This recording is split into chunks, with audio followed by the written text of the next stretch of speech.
c'est parti, on continue notre apprentissage du code. On avait découvert les datetime, on avait découvert le parsing, un système de torchon et de serviette, en fait, en gros, que le type était important et qu'on ne pouvait pas passer d'un type à un autre en C# en tout cas.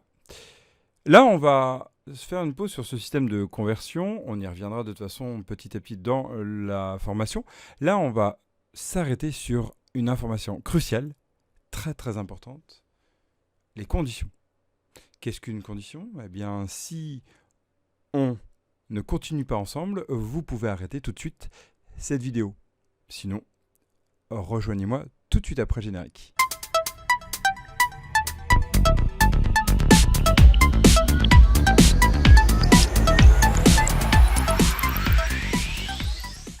Bonjour, je suis Evan, le concrétiseur. Je parle pour la chaîne Dev to be Curious, la chaîne des développeurs et des développeuses qui sont et qui restent curieux, curieuses. Nous en étions donc à la découverte du datetime, de ce type très important des dates. On avait découvert les chaînes.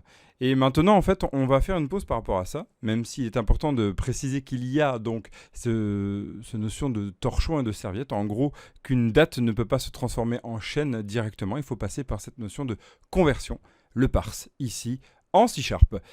Eh bien là maintenant, on va faire une pause, donc comme je disais, et on va passer en fait à la découverte des conditions. Les conditions, c'est quelque chose, en fait on émet une vérification qui doit être vraie, et si cette vérification est OK, on peut lancer un bout de code qui sinon ne se lancerait pas. C'est le but même des conditions.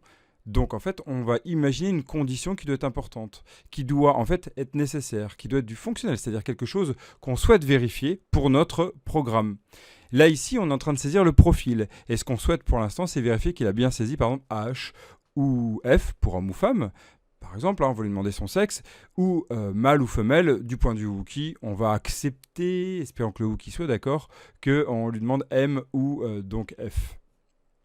Et donc, on va demander ici, est-ce que l'utilisateur peut saisir, le Wookie peut saisir son sexe, on va lui dire veuillez saisir votre sexe, et puis après on va le faire if il saisit M, on dira vous êtes un mâle, et sinon vous êtes une femelle. Et c'est ce qu'on va faire tout de suite. On y va, c'est les conditions. Vous vous mettez donc sur votre code. Hop, ici, tiens, il manque une accolade, voilà. Et là, on va faire quoi ? Déjà, on va afficher console. Donc là, c'est un raccourci, vous vous souvenez ? CW, ça permet de... En fait, c'est un générateur de code automatique. C'est ce qu'on appelle un extrait de code ou snippet en anglais. C'est Visual Studio, en fait, qui nous propose ça. Et là, ici, on va faire tab-tab. Hop, et ça nous permet d'écrire directement un bout de code. Ça fait gagner du temps, c'est quand même pas mal, non ? Ouais. Pourquoi s'en passer ? On y va. Votre sexe, s'il vous plaît. Hop. Ici, pour demander le sexe, on y va. Donc, il va falloir récupérer la saisie d'utilisateur. Et on va utiliser le même concept qu'à la ligne 12, par exemple, ou à la ligne 18. On va demander la saisie. Donc, on va faire string sexe reçoit console.readline. L'idée étant de lire ce que l'utilisateur a saisi. Donc, on lit la ligne qu'il a saisie. Il saisit l'utilisateur saisit, et nous, on récupère ça. Comment récupérer ça ? Vous vous souvenez ? On le récupère dans une tasse de thé, enfin ici, une variable. Pourquoi une chaîne ? Parce que c'est du texte. Et le string étant ce qui représente le type de chaîne, en fait, de la saisie. C'est bon. Donc là, déjà, on va lui afficher pour dire, vous avez bien saisi ça. Vous avez saisi sexe. Très bien.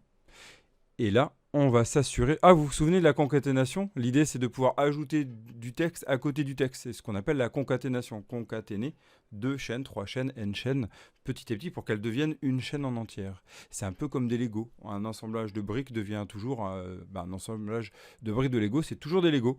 C'est un peu cette idée-là, en fait. On va compléter notre chaîne. Là, on va faire si notre sexe est quoi ?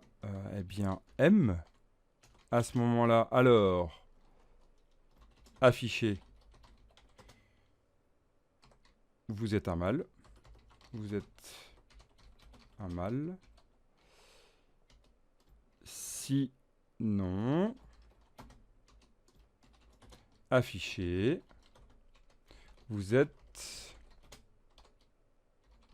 une femelle. Hey! On n'a pas parlé de ça. C'est les commentaires de code.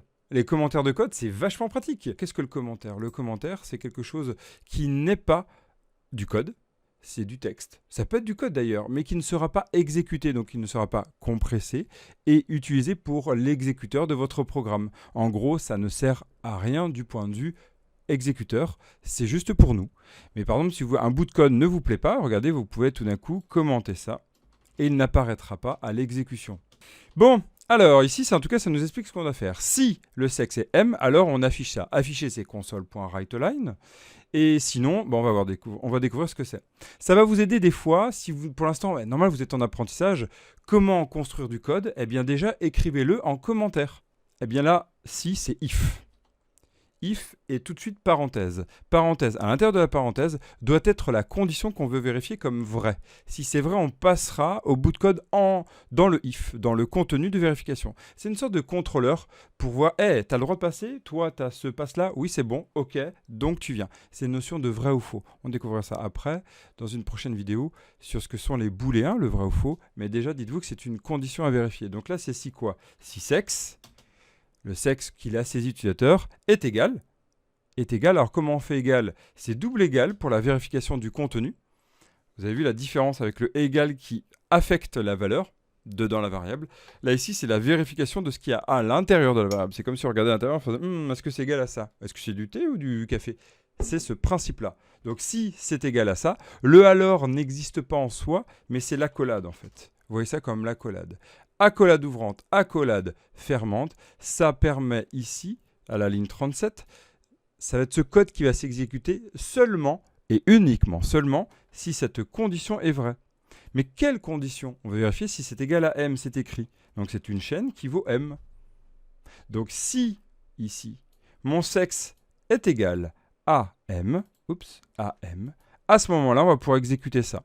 Qu'est-ce qu'on veut? C'est afficher vous êtes un mâle. Donc là, on va faire, hop, console writeLine, toujours, vous êtes un mâle. Oups. Eh bien, dis donc, voilà. Il manque une fin de chaîne, très important, et toujours finir par point virgule, puisque nous sommes en C#. On a un sinon. Sinon, c'est l'autre condition, en fait. C'est-à-dire, dans ce cas-là, j'exécute ça, donc cette condition doit être vraie. Sinon, dans l'autre cas, si c'est pas vrai, c'est faux. Hey, c'est-à-dire tous les autres cas. Ce n'est pas égal à M, ça peut être F, W, Toto, Tutu, Trululu. Eh bien ici, on va déjà vérifier ça. Donc comment on écrit et comment on dit surtout en anglais sinon, else. Et on applique le même principe. Entrée, accolade ouvrante, accolade fermante. Ça sera le code qui sera exécuté si et seulement si on n'a pas vérifié la première condition. On va dire vous êtes une femelle. Une femelle. Et voilà, on exécute, c'est parti. Donc, blablabla, votre date de naissance, 25 octobre 2010, hop, et votre sexe M, vous êtes un mâle. Yes, on a gagné. Bon, on va tester l'autre tout de suite. On y va. Comment vous appelez-vous? Blablabla, votre date de naissance, 25 octobre 5000. Et vous êtes... tiens, ça sera un samedi, le 25 octobre 5000. Il fallait le savoir. Hein. Et F. Vous êtes une femelle. Yes, on a gagné. Super. Youpi. Entraînez-vous d'ici là. Réanalysez ce que c'est un if, un else. C'est une notion importante. C'est une étape importante de votre apprentissage. C'est même l'une des plus grandes étapes. Bon, il y aura les classes beaucoup plus tard, les procédures aussi. Mais pour l'instant, c'est bel et bien cette étape-là. Et il va falloir s'entraîner. On va en faire des entraînements avec les if. C'est même très fréquent qu'on fait des if. À très vite. Tiens, je vais vous poser un entraînement. Pour la prochaine fois, s'il vous plaît, trouvez le moyen de plutôt vérifier comment on pourrait faire un sinon, si. En gros, là, tout ce qu'on saisit en dehors de M, ça devient une femelle. C'est pas ça qu'on veut. Il faudrait vérifier que ça soit une femelle, donc la lettre F. À vous de trouver. À la semaine prochaine. Ciao.